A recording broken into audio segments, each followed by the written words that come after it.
welcome Mr. Sturle Pedersen for the closing remarks today, and have a very nice dinner afterwards.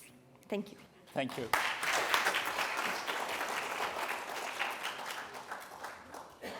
Friends, I know it has been a long day, so I will try to keep this short. However, today, the high-level discussion joined and with the participation from His Holiness Sri Sri Ravi Shankar and also many of our ministers. There is a long list of people I should mention, but I will try to ask you to excuse me not to mention everyone, because there has been a great event and there has been so many good speakers here. So I should mention all of them, and that would take all my time. So excuse me for not going through the list. But it has been a great event where we have participation from distinguished scientists as well, and partners that have contributed to this success as of today. As our 2022 International Climate Summit first day drawn to a close, I like to reflect on the key takeaways. Some of them was mentioned here, so I will try to skip them. There has been quite a long list of it. But I think one of the interesting things is when His Holiness Sri Sri Ravi Shankar was able to kind of bring a new dimension into our discussions for fighting this climate challenge that is so important and is on our mind of all of us.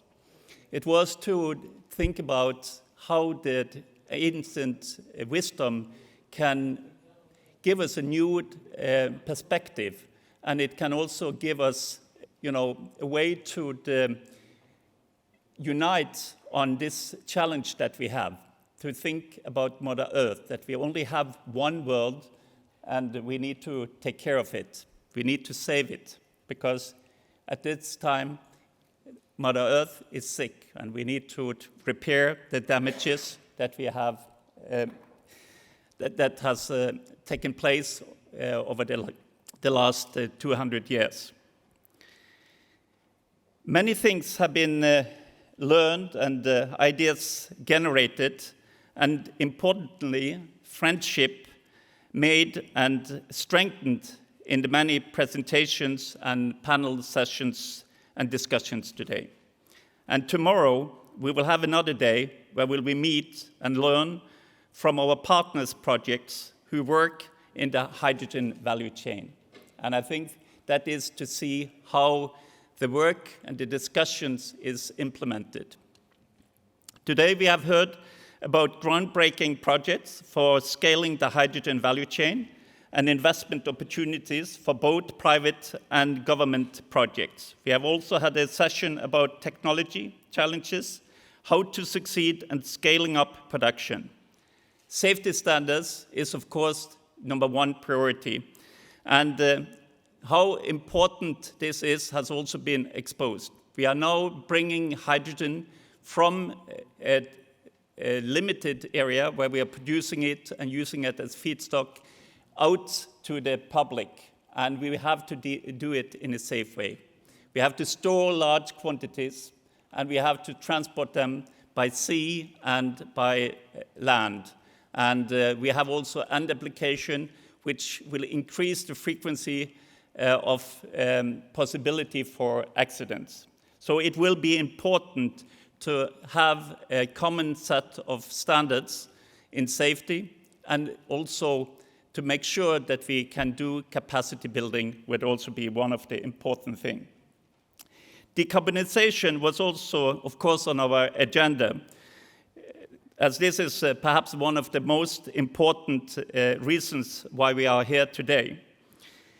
A framework needs to be put in place to reduce the uncertainty, and we need also to implement incentives so the transition can be scaled up.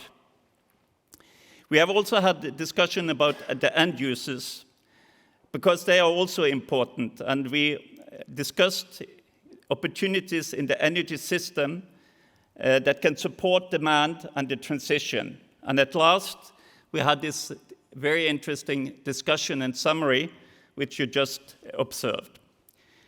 There is many takeaways, but first I think we can all agree that we need all forms of energy to work together, to build sustainable energy solutions based upon energy security, reliability, and affordability.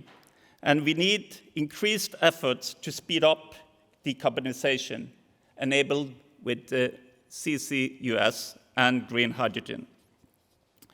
We can only together make green happen, and we will need all to embrace change to fulfill our commitments. It is not just emission that we need to change. We need to look at the importance of continuous R&D as we need innovation to improve our technology. The technology is driving the environmental and economic change for a sustainable energy mix that can contribute to a faster transition to a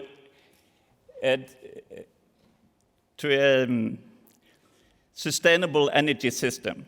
We can only succeed by working together, engagement with, and the understanding and the support of our stakeholders in the government, private, and R&D institutions are essential to achieving our common goals and objectives, to make a difference and to accelerate the transition to a sustainable solution. All of us in this room, which have participated today, know that we have an important role to play as one of the leading important role to play, and the energy transformation taking place before our eyes. Our success will only come from collaboration. Hydrogen is a versatile, and it is the case of green hydrogen, an emission-free energy carrier that can be used to drive down greenhouse gas emission in sectors that are otherwise hard to decarbonize, such as industry and transport.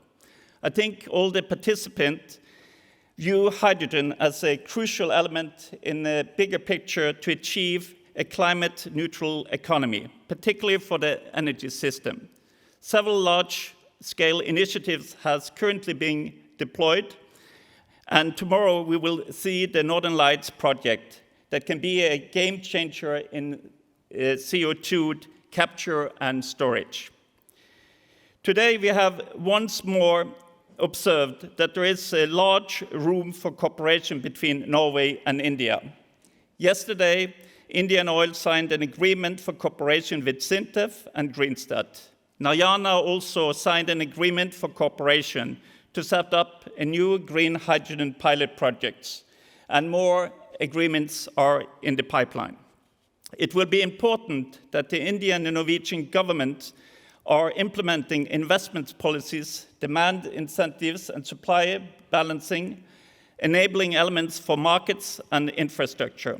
Universal safety standards needs also to be put in place, and looking into the role of R&D will be, of course, key to improve and strengthen international cooperation to find more efficient solutions and technology to bring down the price.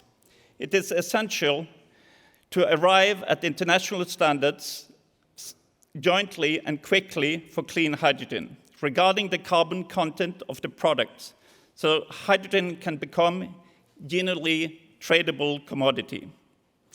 There is no credible path to net zero emission without an unprecedented ramping up of clean energy technology, including green hydrogen.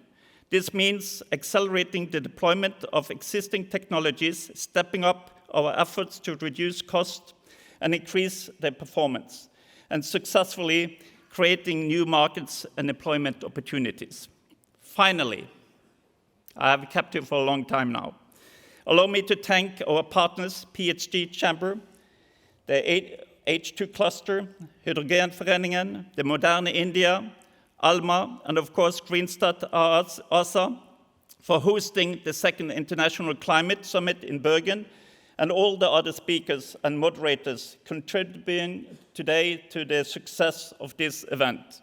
You will continue to generate the positive energy for changing the world, and I would like to thank you all for your participation. I wish you a safe and prosperous year ahead, and I look forward to seeing you next year at the summit in 2023. Thank you.